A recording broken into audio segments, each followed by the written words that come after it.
2019 was quite the year for the particular styles of music that I personally listened to. Some bands returned, others broke up, some released debuts, and others released what would sadly be their last albums. It's been a very up and down year, but thankfully it's been more on the upside, and because there was so much good music in 2019, I'm doing 3 different lists. This one is my honourable mentions, but you can think of it as the first 10 of the top 30 if you so desire, and the reason I wanted to make this list was because I didn't want to just rattle off some albums that didn't make the main list, the main cut, if you will, and not talk about them because they deserve to be talked about. Also, just because 2019 was stacked to the gills and having listened to over 170 albums, picking just 30, with 10 of them not even being on a proper list itself, I guess you could say, that was a task and a half. But I did manage to pull it off, so without any more bullshit, let's start with the honourable mentions for my favourite albums of 2019. Number 10, Prince Daddy and the Hyena, Cosmic Thrill Seekers. I have listened to bands with weird names in the past, and 2019 was no exception. When I heard about these guys, I wasn't expecting a charming punk rock album with emo tinges. In fact, judging by the name alone, I was expecting some old school hard rock, maybe sort of hair metal stuff. I mean, this band name does sort of sound like it would play that genre, doesn't it? Or is that just me? Oh no, either way, this album actually kicks major ass. It's the band's second album, so I'm only about 3 years late to the party. But while I'm at the party, well, figuratively of course, I'm going to enjoy the storytelling, the mix of genres, the stunning instrumental work, and the band's name continuing to make me giggle, like, it's there in the script. But yeah, listen to this album, it is quite good. Number 9, La Butcherettes by Mental. As I said about 2018, it was really the year where female-fronted bands really started to show up, in my opinion at least, which is why you'll be pleased to know that La Butcherettes are the only female-led band on the honourable mentions list. Obviously, that doesn't mean that this album is any worse, and despite its placing, it is actually really good. It has that classic sort of Riot Girl sound, and I wasn't as into this one at first, but as I thought over it, over the year actually really grew on me. It's brash and compromising, and is a great personification of female-led punk rock. Well, until we get to the main list at least, but while this one's here, enjoy it. Enjoy it, it's good. Number 8, Hobo Johnson, The Fall of Hobo Johnson. Everyone loves an indie darling, and it doesn't get much more indie or darling than Hobo Johnson. The dude has always been good at showing his scars across his music, and while this is my first full album by him, I know of his style and the things he's been through because he talks about them a lot.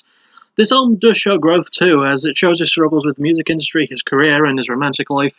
Obviously, the rest of his band, the Lovemakers, are a great backup band too, and they provide great instrumental work to back up the litany of awkward moments and bad situations that Hobo sings about, because he appears to be in a lot of them. It's almost like he's a human being or something.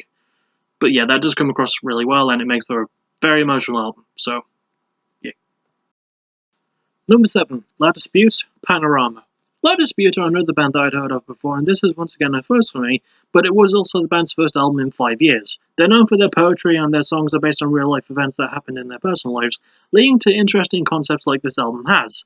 I won't lie, they're mixing emotion and realism in such a well-balanced way. The production is good, Will Yip gets too much hate, in my opinion, as a producer, and I found the album, surprisingly relatable in places, and it may have made me cry a little bit, just maybe, but I'm not going to tell you where. You'll have to listen to the album and find out for yourself. You selfish bastards. Number 6, The Damned Things, High Crimes. So when you take the lead singer of Every Time I Die, the bassist of Alkaline Trio, and you let Andy and Joe from Fall Out Boy actually play their instruments, and you also add Scott fuck-mothering Ian, you get a bang-tidy hard rock supergroup. This is the band's second album and the first in 9 years, as well as their first since reforming because, they had shit to do in the time between. And damn, this thing is an awesome representation of that. It's a hard-working album full of great tunes, memorable moments, and Keith Buckley's charisma just oozes all over it. Definitely worth a listen. If you just like your rock, fun and enjoyable and enjoyably fun, listen to High Crimes. Number 5, Say Anything, Oliver Appropriate. Going back to the intro's theme of bands breaking up, we have Say Anything. This is going to be their last album, as it's supposed to be a sequel to their album Is a Real Boy, which is regarded as their best work. Even though I haven't listened to that one, I feel like even more of an asshole, as this was my first album by them, but goodness, what an album this is. Filled with emotion and showcasing a great concept, Oliver Appropriate is a great send-off for one of America's longest tenured and decorated emo bands. I personally hope that they enjoy their time away for all they've contributed, and it's an absolutely great album to close the book on, in my opinion. I really need to go seek out their older stuff after this, clearly. Number 4, Set It Off Midnight. Set Off has always been good at mixing dark themes with poppy sounding music, and this album might be their best example of that since Duality.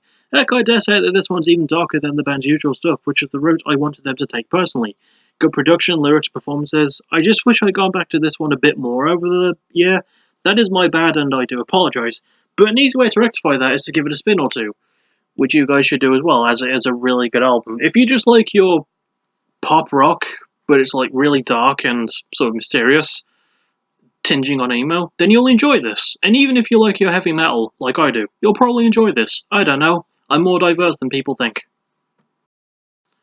Number 3. The Heavy Sons. Again, like with Prince Eddie and the Hyena, I didn't expect a band literally named The Heavy to have a soul punk indie rock hybrid thing going for them, but I was pleasantly surprised. You've probably heard these guys' music in commercials and stuff, but oh my, are they better than those adverts would ever suggest.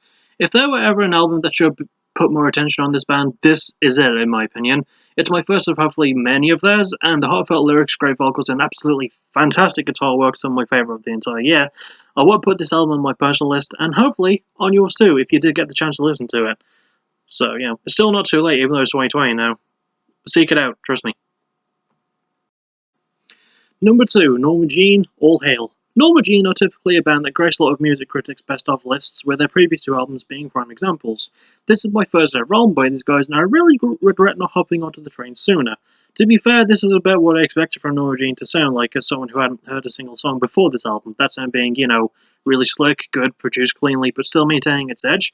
All hail Norma Jean, and believe me, I will get to the old stuff at some point for backtracking, if and you want to see it. It's gonna happen.